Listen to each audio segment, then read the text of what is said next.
Continuación de el libro El túnel. Autor Ernesto Sábato. Parte 10. Quedamos en vernos pronto. Me dio vergüenza decirle que deseaba verla al otro día o que deseaba seguir viéndola allí mismo y que ella no debería separarse ya nunca de mí. A pesar de que mi memoria es sorprendente, tengo de pronto lagunas inexplicables. No sé ahora qué le dije en aquel momento, pero recuerdo que ella me respondió que debía irse. Esa misma noche le hablé por teléfono. Me atendió una mujer. Cuando le dije que quería hablar con la señorita María Iribarne, pareció vacilar un segundo, pero luego dijo que iría a ver si estaba.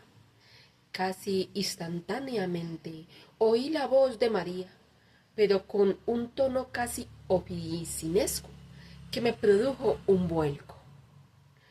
Necesito verla, María, le dije. Desde que nos separamos he pensado constantemente en usted cada segundo. Me detuve temblando. Ella no contestaba.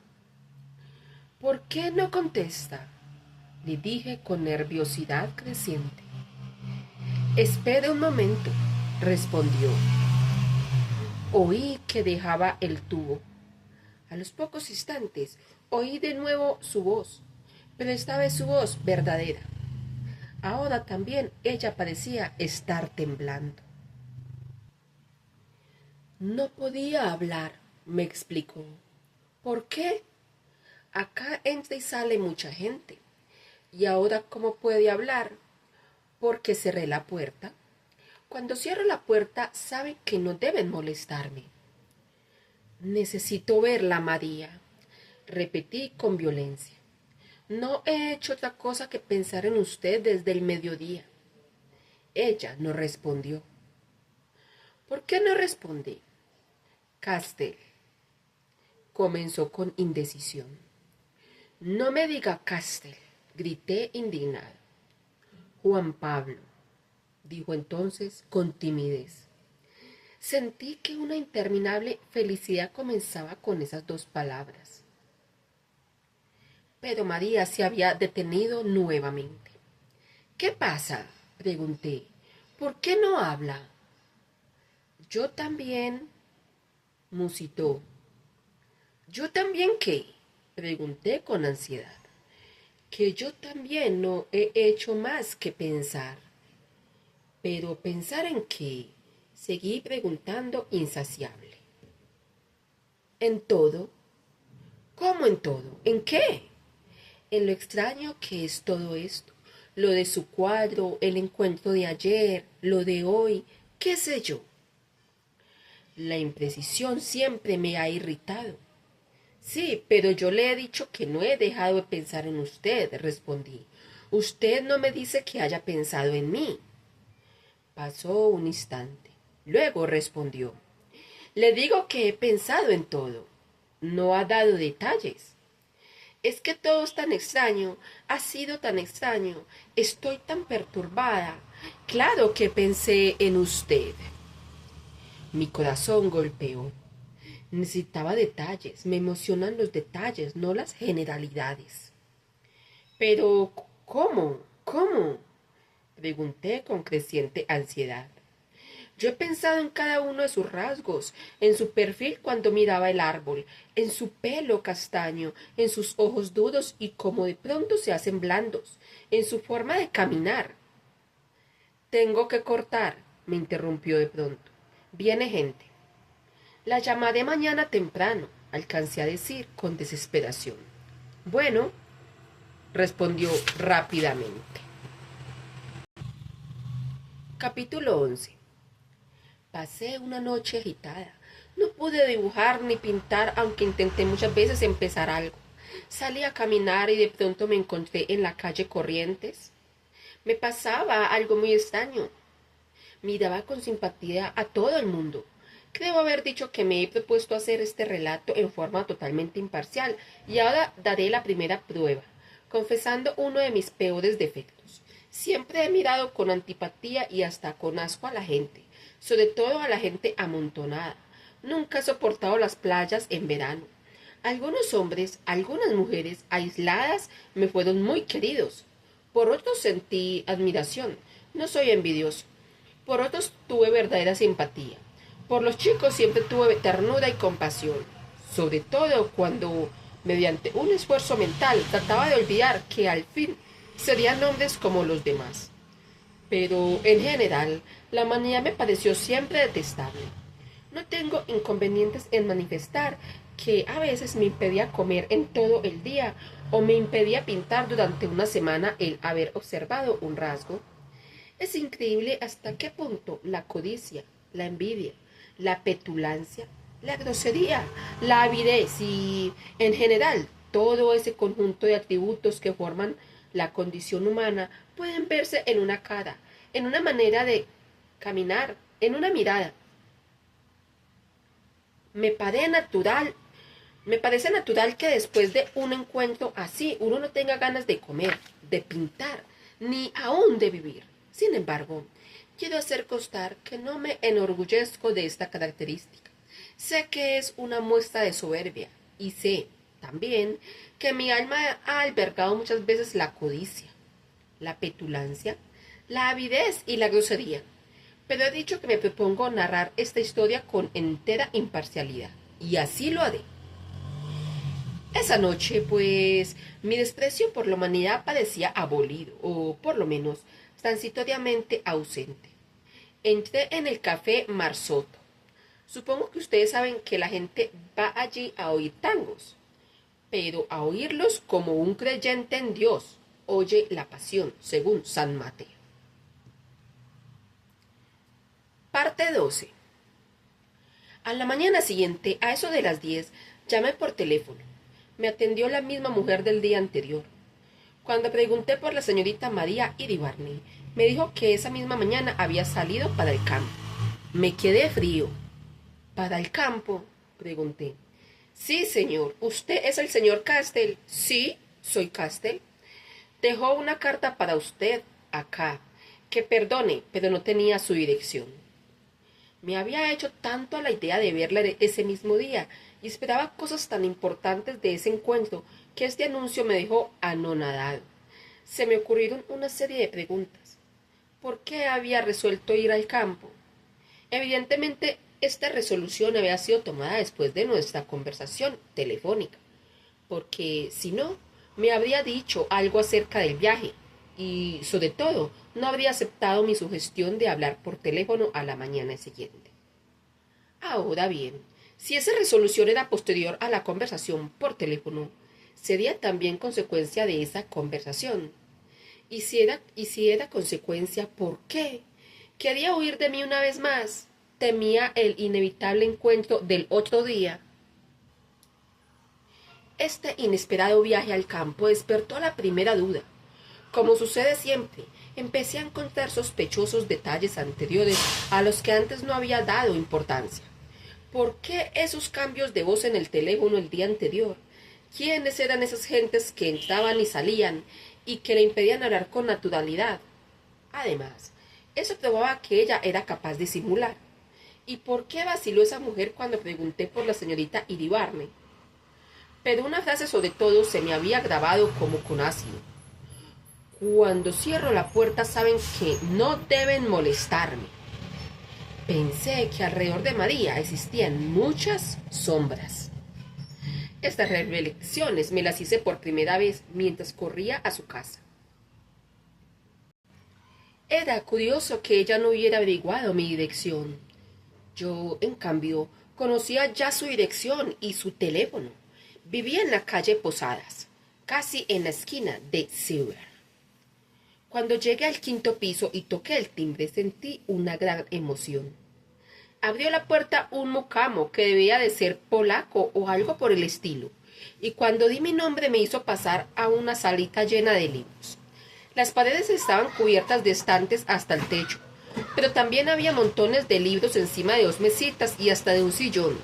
Me llamó la atención el tamaño excesivo de muchos volúmenes. Me levanté para echar un vistazo a la biblioteca De pronto, tuve la impresión de que alguien me observaba en silencio a mis espaldas. Me di vuelta y vi a un hombre en el extremo opuesto de la salita. Era alto, flaco, tenía una hermosa cabeza. Sonreía mirando hacia donde yo estaba, pero en general sin precisión. A pesar de que tenía los ojos abiertos, me di cuenta de que era ciego. Entonces me expliqué el tamaño anormal de los libros. «Usted es Castell, ¿no?», me dijo con cordialidad, extendiéndome la mano. «Sí, señor Iribarne», respondí entregándole mi mano con perplejidad, mientras pensaba qué clase de vinculación familiar podía haber entre María y él. Al mismo tiempo que me hacía señas de tomar asiento, sonrió con una ligera expresión de ironía y agregó: «No me llamo Iribarne y no me diga señor, soy Allende, marido de María». Acostumbrado a valorizar y quizá a interpretar los silencios, añadió inmediatamente: «María usa siempre su apellido de soltera». Yo estaba como una estatua. «María me ha hablado mucho de su pintura. Como quedé ciego hace pocos años, todavía puedo imaginar bastante bien las cosas». Parecía como si quisiera disculparse de su ceguera. Yo no sabía qué decir. Cómo ansiaba estar solo, en la calle, para pensar en todo. Sacó una carta de un bolsillo y me la alcanzó. «Acá está la carta», dijo con sencillez, como si no tuviera nada de extraordinario. Tomé la carta e iba a guardarla cuando el cielo agregó, como si hubiera visto mi actitud: «Léala, no más, aunque siendo de María no debe de ser nada urgente». Yo temblaba. Abrí el sobre mientras él encendía un cigarrillo, después de haberme ofrecido uno. Saqué la carta. Decía una sola frase: «Yo también pienso en usted, María». Cuando el ciego oyó doblar el papel, preguntó: «Nada urgente, supongo». Hice un gran esfuerzo y respondí: «No, nada urgente».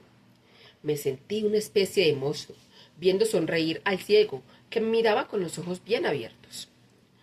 «Así es María», dijo, como pensando para sí. «Muchos confunden sus impulsos con urgencias. María hace, efectivamente, con rapidez, cosas que no cambian la situación. ¿Cómo le explicaré?». Miró abstraído hacia el suelo, como buscando una explicación más clara. Al rato, dijo: «Como alguien que estuviera parado en un desierto y de pronto cambiase de lugar con gran rapidez. Comprende, la velocidad no importa, siempre se está en el mismo paisaje». Fumó y pensó un instante más, como si yo no estuviera. Luego agregó: «Aunque no sé si es esto exactamente. No tengo mucha habilidad para las metáforas». No veía el momento de huir de aquella sala maldita, pero el ciego no parecía tener apuro. «Qué abominable comedia es esta», pensé. «Ahora, por ejemplo», prosiguió Allende, «se levanta temprano y me dice que se va a la estancia». «¿A la estancia?», pregunté inconscientemente. «Sí, a la estancia nuestra, es decir, a la estancia de mi abuelo, pero ahora está en manos de mi primo Hunter. Supongo que lo conoce». Esta nueva revelación me llenó de zozobra y al mismo tiempo de despecho. ¿Qué podría encontrar María en ese imbécil mujeriego y cínico? Traté de tranquilizarme, pensando que ella no iría a la estancia por Hunter, sino simplemente porque podría gustarle la soledad del campo y porque la estancia era de la familia. Pero quedé muy triste. «He oído hablar de él», dije con amargura. Antes de que el ciego pudiese hablar, agregué con brusquedad: «Tengo que irme». «Caramba, cómo lo lamento», comentó Allende. «Espero que volvamos a vernos». «Sí, sí, naturalmente», dije. Me acompañó hasta la puerta. Le di la mano y salí corriendo. Mientras bajaba en el ascensor me repetía con rabia: «¿Qué abominable comedia es esta?». Parte 13. Necesitaba despejarme y pensar con tranquilidad. Caminé por Posadas hacia el lado de la Recoleta. Mi cabeza era un pandemonio. Una cantidad de ideas, sentimientos de amor y odio, Preguntas, resentimientos y recuerdos se mezclaban y aparecían sucesivamente. ¿Qué idea era esta? Por ejemplo, de hacerme ir a la casa a buscar una carta y hacérmela entregar por el marido. ¿Y cómo no me había advertido que era casada? ¿Y qué diablos tenía que hacer en la estancia con el sinvergüenza de Hunter? ¿Y por qué no había esperado mi llamado telefónico? ¿Y ese ciego? ¿Qué clase de bicho era? Dije ya que tengo una idea desagradable de la humanidad. Debo confesar ahora que los ciegos no me gustan nada y que siento delante de ellos una impresión semejante a la que me producen ciertos animales, fríos, húmedos y silenciosos, como las víboras.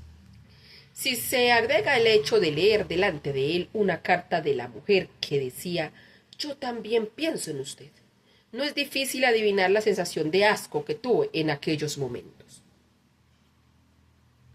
Traté de ordenar un poco el caos de mis ideas y sentimientos y proceder con método, como acostumbro.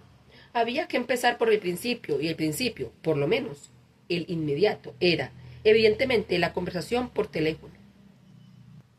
En esa conversación habían varios puntos oscuros. En primer término, si en esa casa era tan natural que ella tuviera relaciones con hombres, como lo probaba el hecho de la carta a través del marido, ¿por qué emplear una voz neutra y oficinesca hasta que la puerta estuvo cerrada? Luego, ¿qué significaba esa aclaración de que cuando está la puerta cerrada saben que no deben molestarme? Por lo visto, era frecuente que ella se encerrara para hablar por teléfono. Pero no era creíble que se encerrase para tener conversaciones triviales con personas amigas de la casa. Había que suponer que era para tener conversaciones semejantes a la nuestra. Pero entonces, había en su vida otras personas como yo. ¿Cuántas eran? ¿Y quiénes eran? Primero pensé en Hunter, pero lo excluí enseguida. ¿A qué hablar por teléfono si podía verlo en la estancia cuando quisiera? ¿Quiénes eran los otros, en ese caso? Pensé si con esto liquidaba el asunto telefónico. No, no quedaba terminado. Subsistía el problema de su contestación a mi pregunta precisa. Observé con amargura que cuando yo le pregunté si había pensado en mí, después de tantas vaguedades, solo contestó: «No le he dicho que he pensado en todo». Esto de contestar con una pregunta no compromete mucho. En fin, la prueba de que esa respuesta no fue clara era que ella misma, al otro día o esa misma noche, creyó necesario responder en forma bien precisa con una carta. «Pasemos a la carta», me dije. Saqué la carta del bolsillo y la volví a leer. «Yo también pienso en usted, María». La letra era nerviosa, o por lo menos era la letra de una persona nerviosa. No es lo mismo, porque, de ser cierto lo primero, manifestaba una emoción actual y, por lo tanto, un indicio favorable a mi problema. Sea como sea, me emocionó muchísimo la firma. María. Simplemente María. Esa simplicidad me daba una vaga idea de pertenencia, una vaga idea de que la muchacha estaba ya en mi vida y de que, en cierto modo, me pertenecía. ¡Ay! Mis sentimientos de felicidad son tan poco duraderos. Esa imprecisión, por ejemplo, no resistía el menor análisis. ¿Acaso el marido no la llamaba también María? Y seguramente Hunter también la llamaría así. ¿De qué otra manera podía llamarla? Y las otras personas con las que hablaba a puertas cerradas. Me imagino que nadie habla a puertas cerradas a alguien que respetuosamente dice «Señorita Iribarne». Señorita Iribarne. Ahora caí en la cuenta de la vacilación que había tenido la mucama la primera vez que hablé por teléfono. Qué grotesco. Pensándolo bien, era una prueba más de que ese tipo de llamado no era totalmente novedoso. Evidentemente, la primera vez que alguien preguntó por la señorita Iribarne, la mucama, extrañada, debió forzosamente haber corregido, recalcado lo de señora. Pero, naturalmente, a fuerza de repeticiones, la mucama había terminado por encogerse de hombros y pensar que era preferible no meterse en rectificaciones. Vaciló. Era natural, pero no me corrigió. Volviendo a la carta, reflexioné que había motivo para una cantidad de deducciones. Empecé por el hecho más extraordinario, la forma de hacerme llegar a la carta. Recordé el argumento que me transmitió la mucama. que perdone, pero no tenía la dirección. Era cierto, ni ella me había pedido la dirección, ni a mí se me había ocurrido dársela, pero lo primero que yo habría hecho en su lugar era buscarla en la guía de teléfonos. No era posible atribuir su actitud a una inconcebible pereza, y entonces era inevitable una conclusión. María deseaba que yo fuera a la casa y me enfrentase con el marido. Pero, ¿por qué? En este punto se llegaba a una situación sumamente complicada. Podía ser que ella experimentara placer en usar al marido de intermediario. Podía ser el marido el que experimentase placer. Podían ser los dos. Fuera de estas posibilidades patológicas, quedaba una natural. María había querido hacerme saber que era casada para que yo viera la inconveniencia de seguir adelante. Estoy seguro de que muchos de los que ahora están leyendo estas páginas se pronunciarán por esta última hipótesis y juzgarán que solo un hombre como yo puede elegir alguna de las otras. En la época en que yo tenía amigos, muchas veces se han reído de mi manía de elegir siempre los caminos más enrevesados. Yo me pregunto, ¿por qué la realidad ha de ser simple? Mi experiencia me ha enseñado que, por el contrario, casi nunca lo es, y que cuando hay algo que parece extraordinariamente claro, una acción que al parecer obedece a una causa sencilla, casi siempre hay debajo móviles más complejos. Un ejemplo de todos los días, la gente que da limosnas, en general, se considera que es más generosa y mejor que la gente que no las da. Me permitiré tratar con el mayor desdén esta teoría simplista. Cualquiera sabe que no se resuelve el problema de un mendigo auténtico, con un peso o un pedazo de pan. Solamente se resuelve el problema psicológico del señor, que compra así, por casi nada, su tranquilidad espiritual y su título de generoso.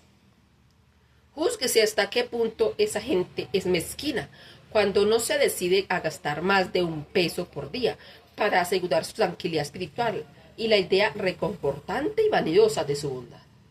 Cuánta más pureza de espíritu y cuánto más valor se requiere para sobrellevar la existencia de la miseria humana sin esta hipócrita y usuaria operación. Pero volvamos a la carta. Solamente un espíritu superficial podría quedarse con la misma hipótesis, pues se derrumba al menor análisis. María quería hacerme saber que era casada para que yo viese la inconveniencia de seguir adelante. Muy bonito. Pero ¿por qué en ese caso recurrir a un procedimiento tan engorroso y cruel? No podría habérmelo dicho personalmente y hasta por teléfono. No podría haberme escrito de no tener valor para decírmelo. Quedaba todavía un argumento tremendo. ¿Por qué la carta, en ese caso, no decía que era casada, como yo lo podía ver, y no rogaba que tomara nuestras relaciones en un sentido más tranquilo? No, señores, por el contrario, la carta era una carta destinada a consolidar nuestras relaciones, a alentarlas y a conducirlas por el camino más peligroso. Quedaban, al parecer, las hipótesis patológicas. ¿Era posible que María sintiera placer en emplear a Allende de intermediario? ¿O era él quien buscaba esas oportunidades? ¿O el destino se había divertido juntando dos seres semejantes? De pronto, me arrepentí de haber llegado a esos extremos, con mi costumbre de analizar indefinidamente hechos y palabras. Recordé la mirada de María fija en el árbol de la plaza, mientras oía mis opiniones. Recordé su timidez, su primera huida, y una desbordante ternura hacia ella comenzó a invadirme. Me pareció que era una frágil criatura en medio de un mundo cruel, lleno de fealdad y miseria. Sentí lo que muchas veces había sentido desde aquel momento del salón, que era un ser semejante a mí. Olvidé mis áridos razonamientos, mis deducciones feroces. Me dediqué a imaginar su rostro, su mirada, esa mirada que me recordaba algo que no podía precisar, su forma profunda y melancólica de razonar. Sentí que el amor anónimo que yo había alimentado durante años de soledad se había concentrado en María. ¿Cómo podía pensar cosas tan absurdas? Traté de olvidar, pues todas mis estúpidas deducciones acerca del teléfono, la carta, la estancia, Hunter, pero no pude. Capítulo 14. Los días siguientes fueron agitados. En mi precipitación no había preguntado cuándo volvería María de la estancia. El mismo día de mi visita volví a hablar por teléfono para averiguarlo. La mucama me dijo que no sabía nada, entonces le pedí la dirección de la estancia. Esa misma noche escribí una carta desesperada, preguntándole la fecha de su regreso y pidiéndole que me hablara por teléfono en cuanto llegase a Buenos Aires, o que me escribiese. Fui hasta el correo central y la hice certificar para disminuir al mínimo los riesgos. Como decía, pasé unos días muy agitados y 1000 veces volvieron a mi cabeza las ideas oscuras que me atormentaban después de la visita a la calle Posadas. Tuve este sueño. Visitaba de noche una vieja casa solitaria. Era una casa en cierto modo conocida e infinitamente ansiada por mí desde la infancia, de manera que al entrar en ella me guiaban algunos recuerdos. Pero a veces me encontraba perdido en la oscuridad o tenía la impresión de enemigos escondidos que podían asaltarme por detrás o de gentes que cuchicheaban y se burlaban de mí, de mi ingenuidad. ¿Quiénes eran esas gentes y qué querían? Y sin embargo, a pesar de todo, sentía que en esa casa renacían en mí los antiguos amores de la adolescencia. Con los mismos temblores y esa sensación de suave locura, de temor y de alegría. Cuando me desperté, comprendí que la casa del sueño era María. Capítulo 15. En los días que procedieron a la llegada de su carta, mi pensamiento era como un explorador perdido en un paisaje neblinoso. Acá y allá, con gran esfuerzo, lograba vislumbrar vagas siluetas de hombres y cosas, indecisos perfiles de peligros y abismos. La llegada de la carta fue como la salida del sol. Pero este sol era un sol negro, un sol nocturno. No sé si se puede decir esto, pero aunque no soy escritor y aunque no estoy seguro de mi precisión, no retiraría la palabra nocturno. Esta palabra era, quizá, la más apropiada para María, entre todas las que forman nuestro imperfecto lenguaje. Esta es la carta que me envió. He pasado 3 días extraños. El mar, la playa, los caminos me fueron trayendo recuerdos de otros tiempos.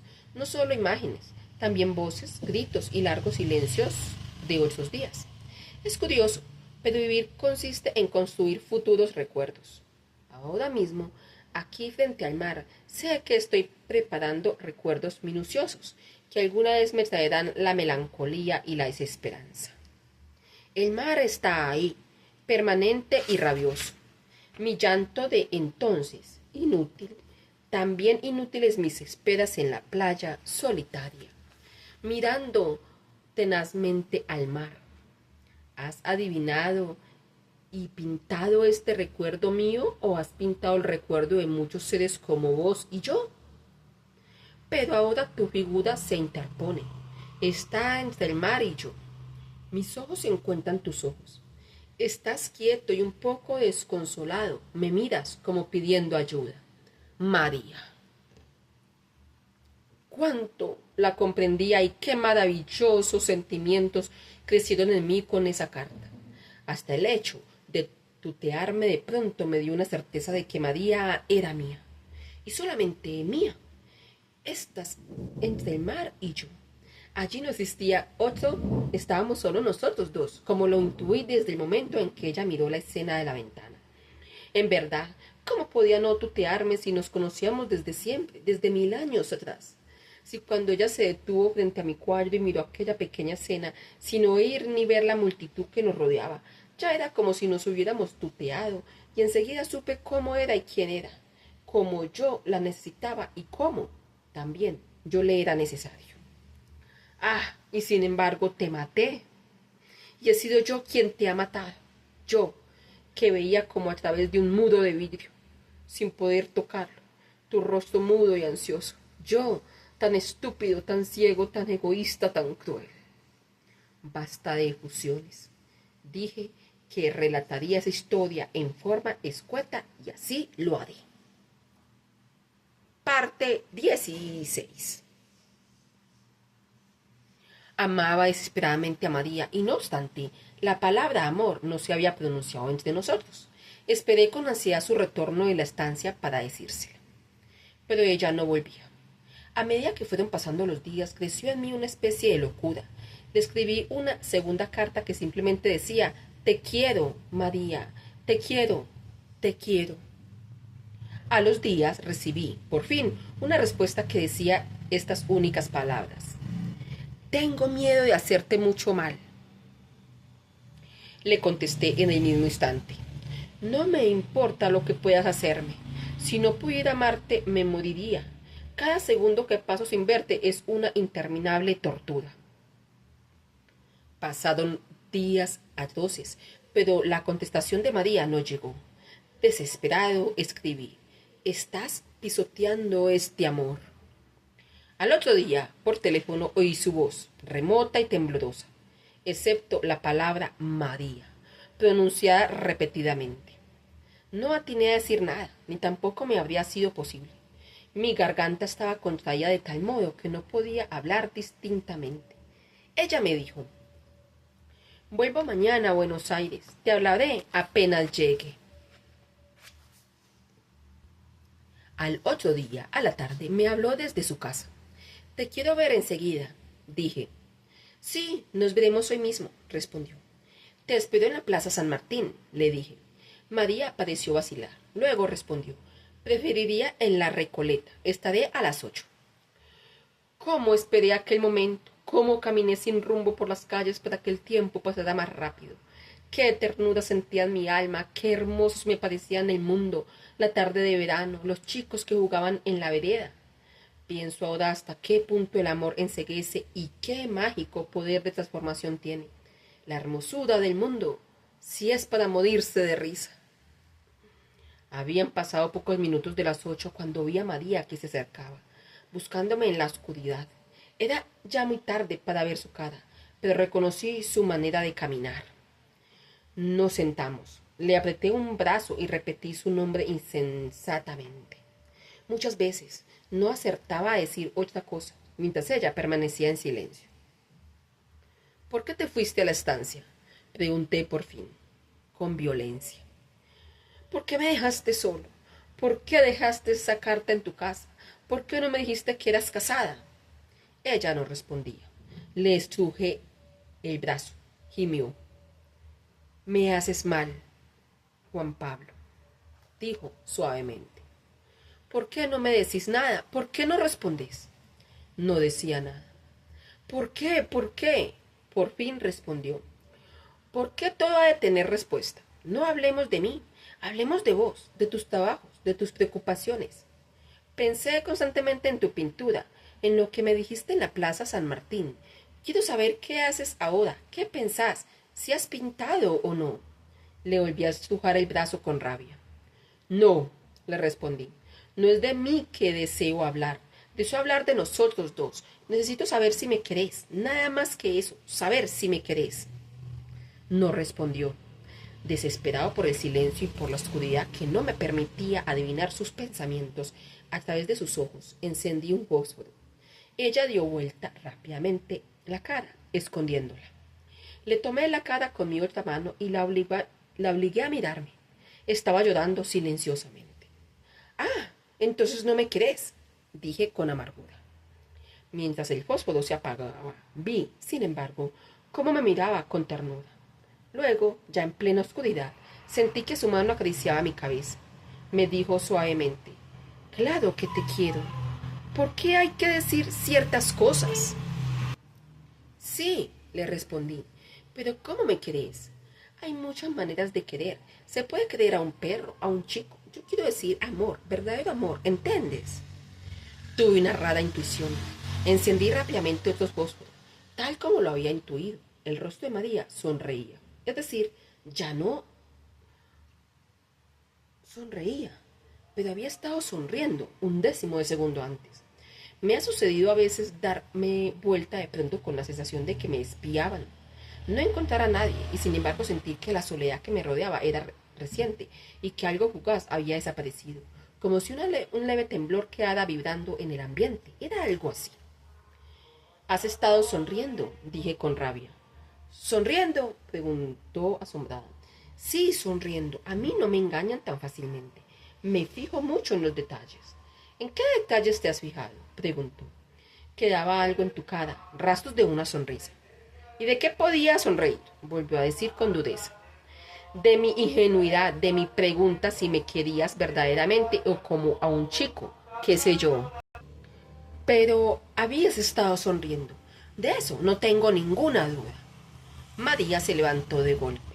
¿Qué pasa? Pregunté asombrado. Me voy, repuso secamente. Me levanté como un resorte. ¿Cómo que te vas? Sí, me voy. ¿Cómo que te vas? ¿Por qué? No respondió. Casi la sacudí con los dos brazos. ¿Por qué te vas? Temo que tampoco vos me entiendas. Me dio rabia. ¿Cómo? Te pregunto algo que para mí es cosa de vida o muerte. En vez de responderme, sonreís y además te enojas. Claro que es para no entenderte. ¿Imaginas que he sonreído? Comentó con sequedad. Estoy seguro. Pues te equivocas. Y me duele infinitamente que hayas pensado eso. No sabía qué pensar. En rigor, yo no había visto la sonrisa, sino algo así como un rastro en una cara ya seria. No sé, María, perdóname, dije abatido, pero tuve la seguridad de que había sonreído. Me quedé en silencio, estaba muy abatido. Al rato sentí que su mano tomaba mi brazo con ternura. Oí enseguida su voz, ahora débil y dolorida. Pero, ¿cómo pudiste pensarlo? No sé, repuse casi llorando. Me hizo sentar nuevamente y me acarició la cabeza como lo había hecho al comienzo. Te advertí que te haría mucho mal, me dijo al cabo de unos instantes de silencio. Ya ves cómo tenía razón. Ha sido culpa mía, respondí. No, quizá ha sido culpa mía, comentó pensativamente, como si hablase consigo mismo. Qué extraño, pensé. ¿Qué es lo extraño? Preguntó María. Me quedé asombrado y hasta pensé, muchos días después, que era capaz de leer los pensamientos. Hoy mismo no estoy seguro de que yo haya dicho aquellas palabras en voz alta, sin darme cuenta. ¿Qué es lo extraño? Volví a preguntarme, porque yo, en mi asombro, no había respondido. Qué extraño lo de tu edad. ¿De mi edad? Sí, de tu edad. ¿Qué edad tenés? Rió. ¿Qué edad crees que tengo? Eso es precisamente lo extraño, respondí. La primera vez que te vi me pareciste una muchacha de unos 26 años. ¿Y ahora? ¿Y ahora? No, no. Ya al comienzo estaba perplejo, porque algo no físico me hacía pensar. ¿Qué te hacía pensar? Me hacía pensar en muchos años. A veces siento como si yo fuera un niño a tu lado. ¿Qué edad tenés vos? 38 años. Sos muy joven, realmente. Me quedé perplejo. No porque creyera que mi edad fuese excesiva, sino porque, a pesar de todo, yo debía de tener muchos más años que ella, porque de cualquier modo no era posible que tuviese más de 26 años. Muy joven, repitió, adivinando quizá mi asombro. ¿Y vos qué edad tenés? Insistí. ¿Qué importancia tiene eso? Respondió seriamente. ¿Y por qué has preguntado mi edad? Dije, casi irritado. Esta conversación es absurda, replicó. Todo esto es una tontería. Me asombra que te preocupes de cosas así. ¿Yo preocupándome de cosas así? Nosotros teniendo semejante conversación. En verdad, ¿cómo podía pasar todo eso? Estaba tan perplejo que había olvidado la causa de la pregunta inicial. No, mejor dicho, no había investigado la causa de la pregunta inicial. Solo en mi casa, horas después, llegué a darme cuenta del significado profundo de esta conversación aparentemente tan trivial. Capítulo 17. Durante más de un mes nos vimos casi todos los días. No quiero rememorar en detalle todo lo que sucedió en ese tiempo a la vez maravilloso y horrible. Hubo demasiadas cosas tristes para que desee rehacerlas en el recuerdo. María comenzó a venir al taller. La escena de los fósforos, con pequeñas variaciones, se había reproducido 2 o 3 veces, y yo vivía obsesionado con la idea de que su amor era, en el mejor de los casos, amor de madre o de hermana. De modo que la unión física se me aparecía como una garantía de verdadero amor. Diré desde ahora que esa idea fue una de las tantas ingenuidades mías, Una de esas ingenuidades que seguramente hacían sonreír a María a mis espaldas. Lejos de tranquilizarme, el amor físico me perturbó más. Trajo nuevas y torturantes dudas, dolorosas escenas de incomprensión, crueles experimentos con María. Las horas que pasamos en el taller son horas que nunca olvidaré. Mis sentimientos, durante todo ese periodo, oscilaron entre el amor más puro y el odio más desenfrenado, ante las contradicciones y las inexplicables actitudes de María. De pronto me acometía la duda de que todo era fingido. Por momentos parecía una adolescente púdica, y de pronto se me ocurría que era una mujer cualquiera.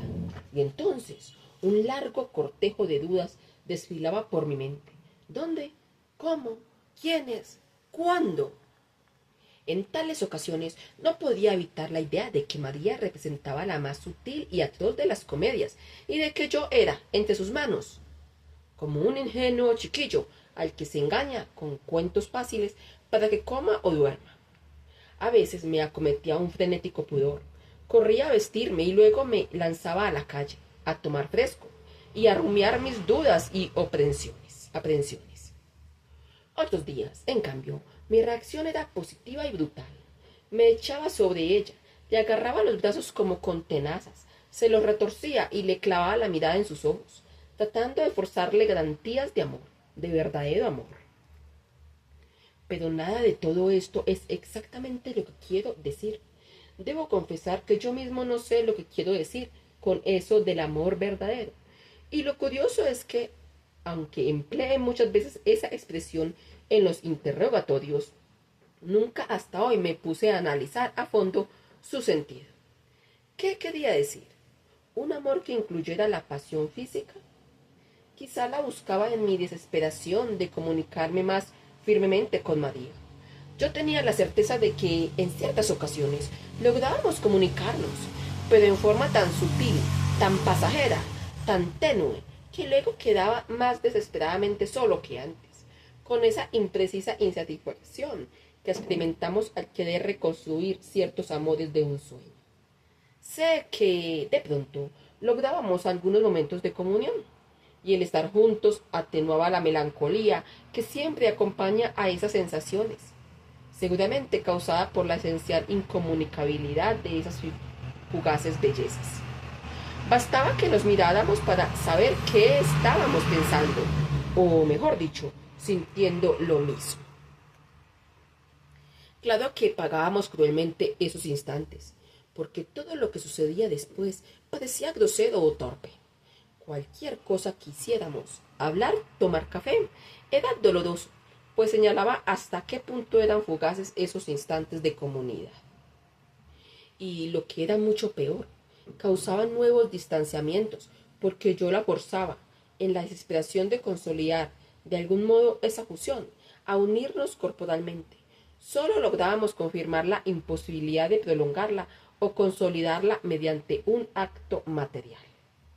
Pero ella agravaba las cosas porque, quizá, en su deseo de borrarme esa idea fija, aparentaba sentir un verdadero y casi increíble placer. Y entonces venían las escenas de vestirme rápidamente y huir a la calle, o de apretarle brutalmente los brazos y querer forzarle confesiones sobre la veracidad de sus sentimientos y sensaciones. Y todo era tan atroz que cuando ella intuía que nos acercábamos al amor físico, trataba de rehuirlo. Al final había llegado a un completo escepticismo y trataba de hacerme comprender que no solamente era inútil para nuestro amor, sino hasta pernicioso.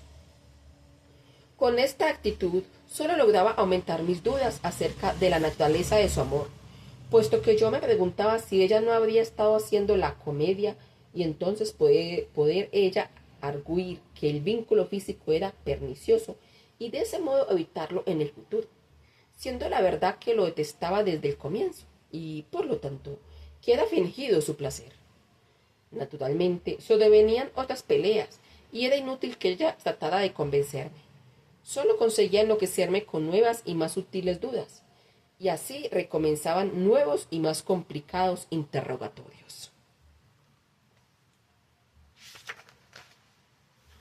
Lo que más me indignaba, ante el hipotético engaño era el haberme entregado a ella completamente indefenso, como una criatura. Si alguna vez sospecho que me has engañado, le decía con rabia, te mataré como a un perro. Le retorcía los brazos y la miraba fijamente en los ojos, por si podía advertir algún indicio, algún brillo sospechoso, algún fugaz destello de ironía. Pero en esas ocasiones me miraba asustada como un niño, o tristemente, con resignación, mientras comenzaba a vestirse en silencio.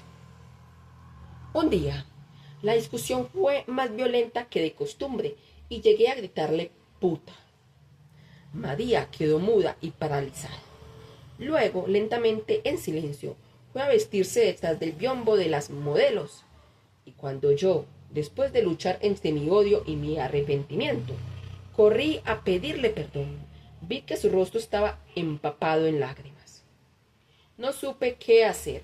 La besé tiernamente en los ojos, le pedí perdón con humildad, lloré ante ella, me acusé de ser un monstruo cruel, injusto y vengativo. Y eso duró mientras ella mostró algún resto de desconsuelo. Pero apenas se calmó y comenzó a sonreír con felicidad, empezó a parecerme poco natural que ella no siguiera triste. Podía tranquilizarse, pero era sumamente sospechoso que se entregase a la alegría después de haberle gritado una palabra semejante, y comenzó a parecerme que cualquier mujer debe sentirse humillada al ser calificada así, hasta las propias prostitutas. Pero ninguna mujer podría volver tan pronto a la alegría, a menos de haber cierta verdad en aquella calificación. Escenas semejantes se repetían casi todos los días. A veces terminaban en una calma relativa y salíamos a caminar por la Plaza Francia, como dos adolescentes enamorados. Pero esos momentos de ternura se fueron haciendo más raros y cortos, como inestables momentos de sol en un cielo cada vez más tempestuoso y sombrío. Mis dudas y mis interrogatorios fueron envolviéndolo todo, como una liana que fuera enredando y ahogando los árboles de un parque en una monstruosa trama.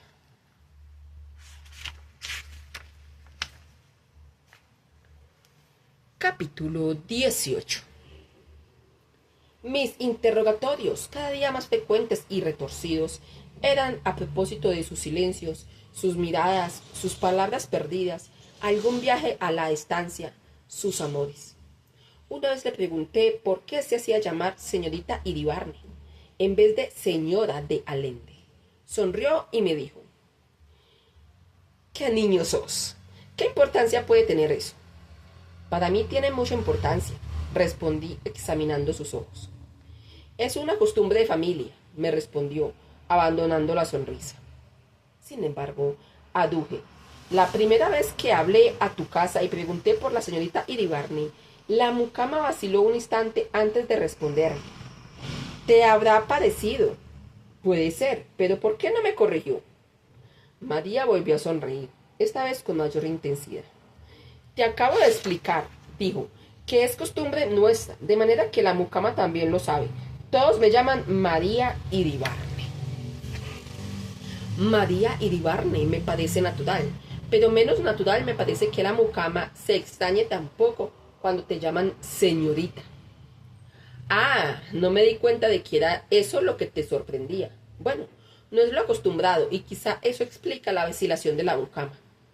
Se quedó pensativa, como si por primera vez advirtiera el problema. Y sin embargo no me corrigió. Insistí. «¿Quién?», preguntó ella, como volviendo a la conciencia. «La mucama no me corrigió lo de señorita». «Pero, Juan Pablo, todo eso no tiene absolutamente ninguna importancia. Yo sé qué quieres demostrar. Quiero demostrar que probablemente no era la primera vez que te llamaban señorita. La primera vez la mucama habría corregido». María se echó a reír. «Sos completamente fantástico», dijo casi con alegría, acariciándome con ternura. Permanecí serio. «Además», proseguí, «cuando me atendiste por primera vez, tu voz era neutra, casi oficinesca, hasta que cerraste la puerta. Luego seguiste hablando con voz tierna. ¿Por qué ese cambio?» Pero Juan Pablo, respondió poniéndose a serio, ¿cómo podía hablarte así delante de la mucama? Sí, eso es razonable, pero dijiste, cuando cierro la puerta saben que no deben molestarme. Esa frase no podía referirse a mí, puesto que era la primera vez que te hablaba. Tampoco se podía referir a Hunter, puesto que lo puedes ver cuantas veces quieras en la estancia. Me parece evidente que debe de haber otras personas que te hablan o que te hablaban, ¿no es así? María me miró con tristeza. En vez de mirarme con tristeza, podrías contestar, comenté con irritación. Pero, Juan Pablo, todo lo que estás diciendo es una puerilidad. Claro que hablan otras personas, primos, amigos de la familia, mi madre, qué sé yo. Pero me parece que para conversaciones de ese tipo no hay necesidad de esconderse. ¿Y quién te autoriza a decir que yo me escondo? Respondió con violencia. No te excites. Vos misma me has hablado en una oportunidad de un tal Richard, que no era ni primo ni amigo de la familia, ni tu madre. María quedó muy abatida. Pobre Richard, comentó dulcemente. ¿Por qué pobre? Sabes bien que se suicidó y que en cierto modo yo tengo algo de culpa. Me escribía cartas terribles, pero nunca pude hacer nada por él. Pobre, pobre Richard. Me gustaría que me mostrases alguna de esas cartas. ¿Para qué si ya ha muerto? No importa, me gustaría lo mismo. Las quemé todas. Podías haber dicho de entrada que las habías quemado. En cambio me dijiste, ¿para qué si ya ha muerto? Siempre lo mismo. Además, ¿por qué las quemaste si es que verdaderamente lo has hecho? La otra vez me confesaste que guardas todas tus cartas de amor. Las cartas de ese Richard debían de ser muy comprometedoras para que hayas hecho eso, ¿o no? No las quemé porque fueran comprometedoras, sino porque eran tristes. Me deprimían. ¿Por qué te deprimían? No sé, Richard era un hombre depresivo. Se parecía mucho a vos. ¿Estuviste enamorada de él? Por favor. ¿Por favor qué? Pero no, Juan Pablo, tenés cada idea. No veo que sea descabellada. Se enamora, te escribe cartas tan tremendas que juzgas mejor quemarlas, se suicida y pensás que mi idea es descabellada. ¿Por qué? Porque a pesar de todo nunca estuve enamorada de él. ¿Por qué no? No sé verdaderamente. Quizá porque no era mi tipo. Dijiste que se parecía a mí. Por Dios, quise decir que se parecía a vos en cierto sentido, pero no que fuera idéntico. Era un hombre incapaz de crear nada, era destructivo, tenía una inteligencia mortal, era un nihilista, algo así como tu parte negativa. Está bien, pero sigo sin comprender la necesidad de quemar las cartas. Te repito que las quemé porque me deprimían, pero podías tenerlas guardadas sin leerlas. Eso solo prueba que las releíste hasta quemarlas. Y si las releíste sería por algo que debería atraerte en él. Yo no he dicho que no me atrajese. Dijiste que no era tu tipo. Dios mío. La muerte tampoco es mi tipo y no obstante muchas veces me atrae. Richard me atraía casi como me atrae la muerte o la nada. Pero creo que uno no debe entregarse pasivamente a sus sentimientos. Por eso tal vez no lo quise. Por eso quemé sus cartas. Cuando murió decidí destruir todo lo que prolongaba su existencia. Quedó deprimida y no pude lograr una palabra más acerca de Richard. Pero debo agregar que no era ese hombre el que más me torturó, porque al fin y al cabo de él llegué a saber bastante. Eran las personas desconocidas, las sombras que jamás mencionó y que sin embargo yo sentía moverse silenciosa y oscuramente en su vida. Las peores cosas de María las imaginaba precisamente con esas sombras anónimas. Me torturaba y aún hoy me tortura una palabra que se escapó de sus labios en un momento de placer físico. Pero de todos aquellos complejos interrogatorios, hubo uno que echó tremendamente luz acerca de María y su amor. Capítulo 19. Naturalmente, puesto que se había casado con Allende, era lógico pensar que alguna vez debió sentir algo por ese hombre. Debo decir que este problema, que podríamos llamar el problema Allende, fue uno de los que más me obsesionaron. Eran varios los enigmas que quería dilucidar, pero sobre todo estos dos. Lo había querido en alguna oportunidad, lo quería todavía. Estas dos preguntas no se podían tomar en forma aislada, estaban vinculadas a otras. Si no quería a Allende, ¿a quién quería? ¿A mí? ¿A Hunter? a alguno de esos misteriosos personajes del teléfono, o bien era posible que quisiera a distintos seres de manera diferente, como pasa en ciertos hombres, pero también era posible que no quisiera a nadie, y que sucesivamente nos dijese a cada uno de nosotros, pobres diablos, chiquilines, que éramos el único y que los demás eran simples sombras, seres con quienes mantenía una relación superficial o aparente. Un día decidí aclarar el problema a Lende. Comencé preguntándole por qué se había casado con él. Lo quería, me respondió. Entonces, ¿ahora no lo querés? Yo no he dicho que haya dejado de quererlo, respondió. Dijiste lo quería, no dijiste lo quiero. Haces siempre cuestiones de palabras y retorces todo hasta lo increíble, protestó María. Cuando dije que me había casado porque lo quería, no quise decir que ahora no lo quiera. Ah, entonces lo querés a él, dije rápidamente como queriendo encontrarla en falta respecto a declaraciones hechas en interrogatorios anteriores. Calló, parecía abatida. ¿Por qué no respondes? Pregunté. Porque me parece inútil. Este diálogo lo hemos tenido muchas veces en forma casi idéntica. No, no es lo mismo que otras veces. Te he preguntado si ahora lo quieres a Allende y me has dicho que sí. Me parece recordar que en otra oportunidad en el puerto me dijiste que yo era la primera persona que habías querido. María volvió a quedar callada. Me irritaba en ella que no solamente era contradictoria, sino que costaba un enorme esfuerzo sacarle una declaración cualquiera. ¿Qué contestas a eso? Volví a interrogar. Hay muchas maneras de amar y de querer, respondió, cansada. Te imaginarás que ahora no puedo seguir queriendo a Allende como hace años, cuando nos casamos, de la misma manera. ¿De qué manera? ¿Cómo? ¿De qué manera? ¿Sabes lo que quiero decir? No sé nada. Te lo he dicho muchas veces. Lo has dicho, pero no lo has explicado nunca. ¿Explicado? Exclamó con amargura. Vos has dicho 1000 veces que hay muchas cosas que no admiten explicación, y ahora me decís que explique algo tan complejo.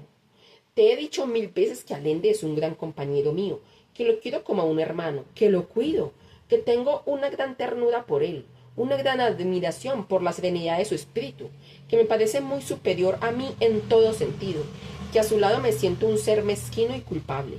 ¿Cómo podéis imaginar, pues, que no lo quiera? No soy yo el que ha dicho que no lo quieras. Vos misma me has dicho que ahora no es como cuando te casaste. Quizá debo concluir que cuando te casaste lo querías como decís que ahora me queréis a mí. Por otro lado, hace unos días en el puerto me dijiste que yo era la primera persona a la que habías querido verdaderamente. María me miró tristemente. Bueno, dejemos de lado esta contradicción, proseguí. Pero volvamos a Allende. Decís que lo querés como a un hermano. Ahora necesito que me respondas a una sola pregunta. ¿Te acostás con él? María me miró con mayor tristeza.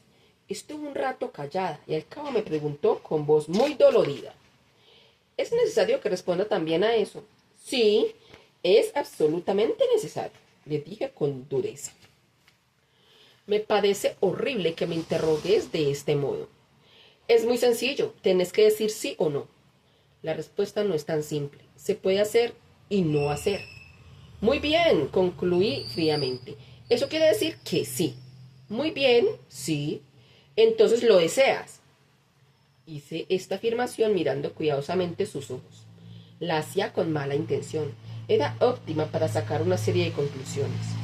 No es que yo creyera que lo desease realmente, aunque también eso era posible, dado el temperamento de María, sino que quería forzarle a aclarar eso de cariño de hermano.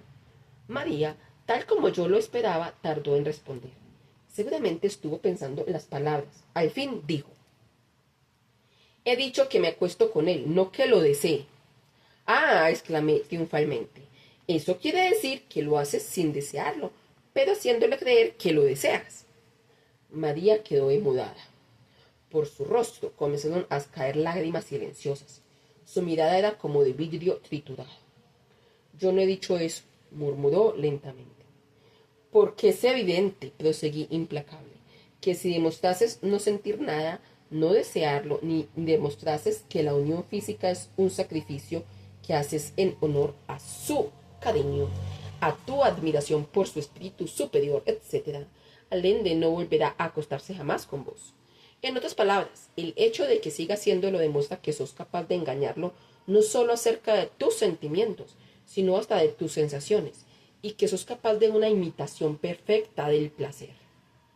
María lloraba en silencio y miraba hacia el suelo. Sos increíblemente cruel, pudo decir al fin. Dejemos de lado las consideraciones de formas. Me interesa el fondo. El fondo es que sos capaz de engañar a tu marido durante años, no solo acerca de tus sentimientos, sino también de tus sensaciones. La conclusión podría inferirla un aprendiz. ¿Por qué no has de engañarme a mí también?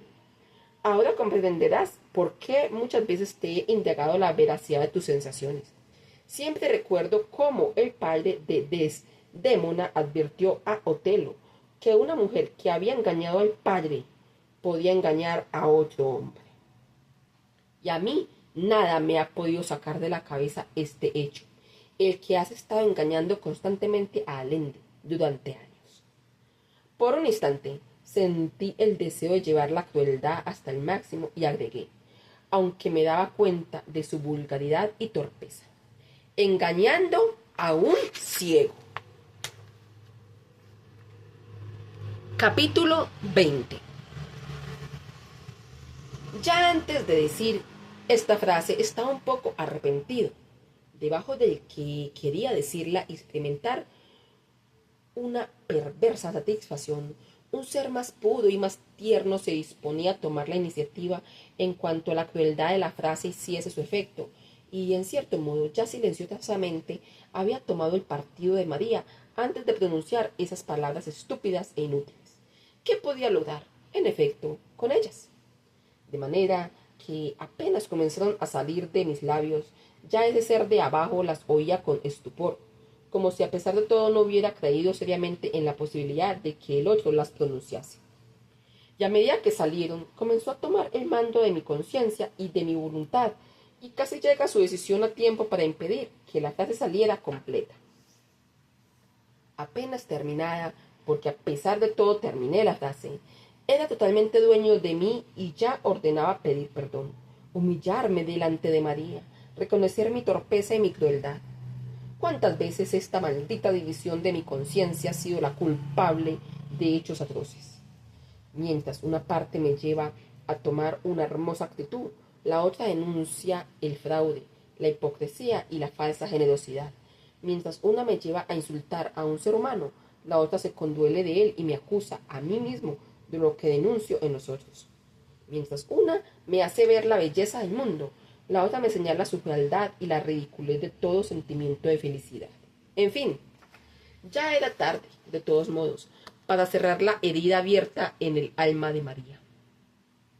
Y esto me lo aseguraba sordamente, con remota, satisfecha malevolencia el otro yo que ahora estaba hundido allá en una especie de inmunda cueva. Ya era irremediablemente tarde. María se incorporó en silencio, con infinito cansancio, mientras su mirada, como la conocía, levantaba el puente levadizo que a veces tendía entre nuestros espíritus. Ya era la mirada dura de unos ojos impenetrables. De pronto me acometió la idea de que ese puente se había levantado para siempre, y en la repentina desesperación no vacilé en someterme a las humillaciones más grandes. Besar sus pies, por ejemplo. Solo logré que me mirara con piedad y que sus ojos se ablandasen por un instante. Pero de piedad, solo de piedad. Mientras salía del taller, me aseguraba una vez más que no me guardaba rencor. Yo me hundí en una aniquilación total de la voluntad. Quedé sin atinar a nada, en medio del taller, mirando como un alelado un punto fijo, hasta que, de pronto, tuve conciencia de que debía hacer una serie de cosas. Corrí a la calle, pero María ya no se veía por ningún lado. Corrí a su casa en un taxi, porque supuse que ella no iría directamente, y, por lo tanto, esperaba encontrarla a su llegada. Esperé en vano durante más de una hora. Hablé por teléfono desde un café. Me dijeron que no estaba y que no había vuelto desde las 4, la hora en que había salido para mi taller. Esperé varias horas más. Luego volví a hablar por teléfono. Me dijeron que María no iría a la casa hasta la noche. Desesperado, salí a buscarla por todas partes, es decir, por los lugares en que habitualmente nos encontrábamos o caminábamos. La Recoleta, la Avenida Centenario, la Plaza Francia, Puerto Nuevo. No la vi por ningún lado, hasta que comprendí que lo más probable era, precisamente, que caminara por cualquier parte, menos por los lugares que le recordasen nuestros mejores momentos. Corrí de nuevo hasta su casa, pero era muy tarde y probablemente ya hubiera entrado. Telefoné nuevamente. En efecto, había vuelto, pero me dijeron que estaba en cama y que le era imposible atender el teléfono. Había dado mi nombre, sin embargo. Algo se había roto entre nosotros.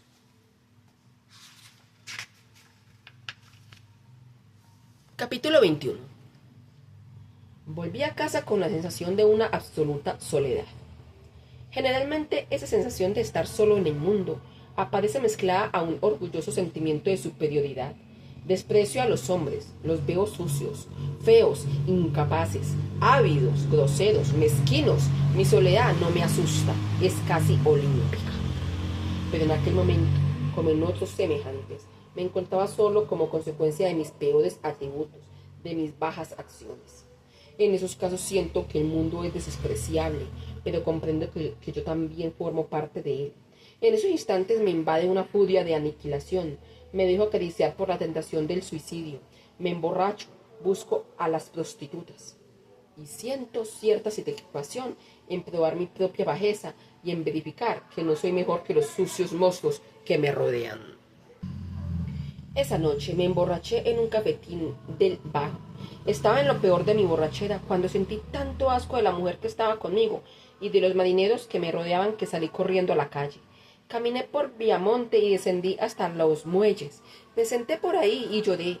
El agua sucia, abajo, me tentaba constantemente. ¿Para qué sufrir?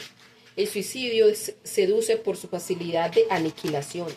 En un segundo, todo este absurdo universo se derrumba como un gigantesco simulacro, como si la solidez de sus rascacielos, de sus acorazados, de sus tanques, de sus prisiones no fuera más que una fantasmagoría, sin más solidez que los rascacielos, acorazados, tanques y prisiones de una pesadilla.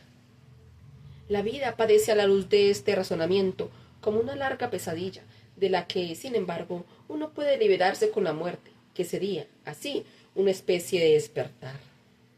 ¿Pero despertar a qué? Esa irresolución de arrojarse a la nada, absoluta y eterna, me ha detenido en todos los proyectos de suicidio.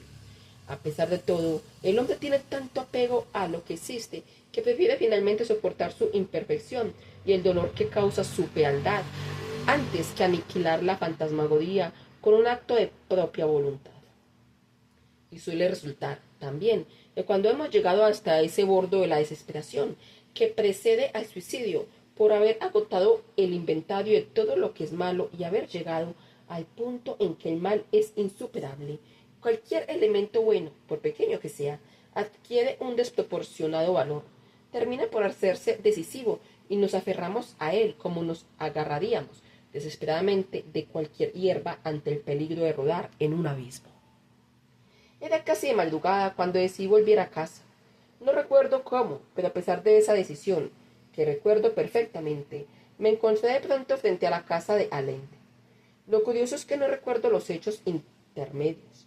Me veo sentado en los muelles, mirando el agua sucia y pensando, ahora tengo que acostarme. Y luego me veo frente a la casa de Allende, observando el quinto piso. ¿Para qué miraría? Era absurdo imaginar que a esas horas pudiera verla de algún modo. Estuve largo rato estupefacto, hasta que se me ocurrió una idea. Bajé hasta la avenida, busqué un café y llamé por teléfono. Lo hice sin pensar qué diría para justificar un llamado a semejante hora. Cuando me atendieron, después de haber llamado durante unos 5 minutos, me quedé paralizado sin abrir la boca. Colgué el tubo, despavorido, salí del café y comencé a caminar al azar. De pronto, me encontré nuevamente en el café. Para no llamar la atención, pedí una ginebra y mientras la bebía me propuse volver a mi casa. Al cabo de un tiempo bastante largo me encontré por fin en el taller. Me eché, vestido, sobre la cama y me dormí.